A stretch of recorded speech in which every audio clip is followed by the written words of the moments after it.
Hey, good morning. I hope you're having a good day. It's nice and sunny, and be sure to take your vitamins, whichever vitamins are good for you. This is immunity support, building up your strength so you don't get sick, or vitamin D, I heard is good now for coronavirus, but we won't think about that. I'm going to read from Genesis sketchbook for Lent. Every day I'm trying to do a little bit of reading. You can get this on Amazon or just message me and I'll get it to you. Page 46. So yesterday we talked about a covenant promise between Abram and God, and they did some sacrifices, and God said, count the star. Look, Abram said, I have no children, and God said, count the stars. That'll be like your children. You'll have so many descendants. So God takes nothing and brings fruitfulness. So Genesis 15:18.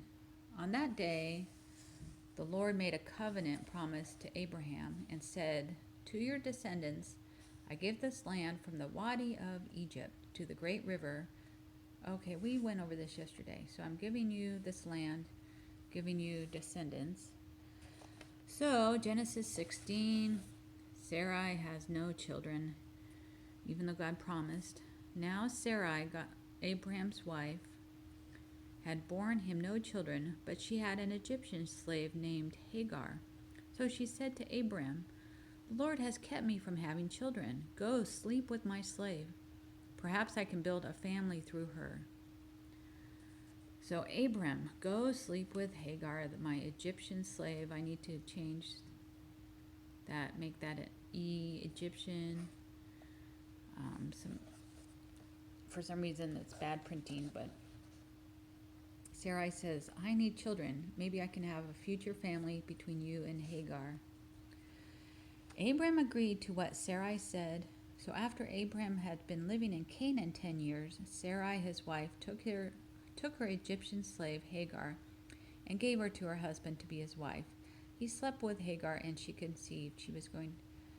She made a little small baby in her stomach. Or God made it. Sarai says, sleep with Hagar. Okay, after 10 years of living in Canaan, here's your second wife. Okay, or concubine, or back then I guess they had many wives. So he slept with Hagar and she conceived. Hey, those feet don't look like they match up. But that is Abram and Hagar, and she's going to have a baby by Abram. So let's read that one more time. Look at the pictures. Sarai has no children, I guess after 10 years, I'm not sure. So Sarai says, go sleep with my Egyptian slave. You're my husband, but I'm giving you to her, and then maybe I can have a future family. So sleep with Hagar, and Abraham says, okay. And this is after 10 years of living in Canaan. Here's your second wife. Okay. So he slept with Hagar, and she became pregnant. Page 48, Genesis 16. She knew she was pregnant. When she knew she was pregnant, she began to despise her mistress, hate her mistress, her owner. Then Sarai said to Abraham, you are responsible. Okay. So there's Hagar. She's mad and she's despising Sarai. So Sarai said to Abraham, you are responsible for the wrong I am suffering. I put my slave in your arms, and now that she knows she is pregnant, she despises me. May the Lord judge between you and me. Okay, a lot of drama here. Hagar is mad at Sarai. So Sarai is mad at Abraham and says, this is your fault. The Lord judge between you and me. The Lord's judge whose fault it is, I guess. The Lord's judge between you and me. Genesis 16:6. Your slave is in your hands, Abraham said. Do with her whatever you think is best. So your slave, your poor pregnant slave, is in Sarah's hand. What is Sarai going to do? Do what you think is best with her. Thinking is from your brain. Do what you think is best with Hagar. Uh-oh, what's Sarai going to do? Sarai mistreated Hagar, so she fled from her. Sarah mistreats Hagar as bad to her. I don't know what she does, but Hagar flees and runs away. The angel of the Lord found her by the spring on her way to Shur, and he said, Hagar, Sarai's maid, where have you come from, and where are you going? So Hagar is sitting by the stream on the way to Shur. She said, I am fleeing from the presence of my mistress Sarai. So she's running away from Sarai's presence, from Sarai.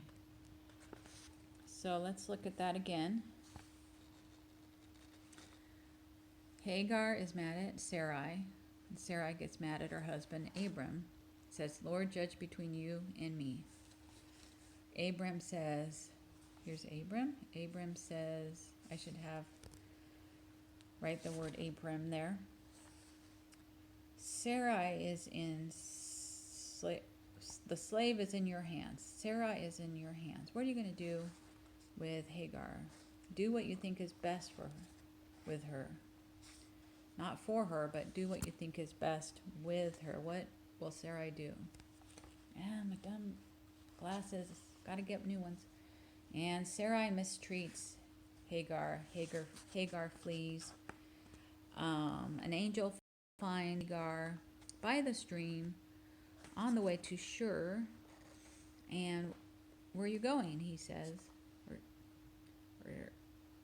She says, I am fleeing from the presence of my mistress Sarai. And here is Sarai's presence. And it's a bad presence. We want to have a good presence. So page 49, 16 through 69. Then the angel of the Lord told her, go back to your mistress and submit to her. Give in to her. Give way to her. Do what she wants. The angel said, I will increase your descendants so much that they will be too numerous to count. So the angel tells her, go back, Hagar. We've got to fix that H. Your descendants, your children, will be too numerous to count. 1, 2, 3, 4, 5, 6, 7, 8, 9. So many, infinity. Goes on and on and on. They'll be too numerous to count. The angel of the Lord also said to her, you are now pregnant, and you will give birth to a son. You shall name him Ishmael, for the Lord has heard of your misery. He will be a wild donkey of a man. His hand will be against everyone, and everyone's hand against him, and he will live in hostility towards all his brothers. So Hagar, you are pregnant. You're going to have a son name him Ishmael. For the Lord has heard of your misery. The Lord has heard your misery. The Lord has heard your misery. He will be a wild donkey of a man. Ishmael will be. His hand will be against everyone. Everyone's hand will be against him. He will live in hostility or anger towards all his brothers. Ishmael against his brothers versus his brothers. She gave this name to the Lord who spoke to her. You are the Lord who sees me. For she said, I have now seen the one who sees me. That is why the well was called Ber Lahai Roy. It's still there, page 49. Ber Lahai Roy well. Is it still there? I don't know. The God who sees me. I named it that because it's the God who sees me. So let's go over that again. Hagar, the angel tells Hagar that you will go back to Sarah, you will have many children. We should draw Hagar going back to Sarah. You will have so many children you can't count them. You're pregnant now. Name him Ishmael, because God has heard your misery. The Lord has heard your misery. He will be a wild donkey, of a man, and that's Ishmael. His hand will be against everyone, and everyone's hand will be against him. Pop, maybe fighting. He will live in hostility towards all his brothers. Ishmael versus the brothers. So you are the Lord who sees me, and that is why the well is named Ber Lahai Roy Well. I guess that means you are the one who sees me. So God sees us, and he knows what's going on. Let's keep trusting him. Have a good day.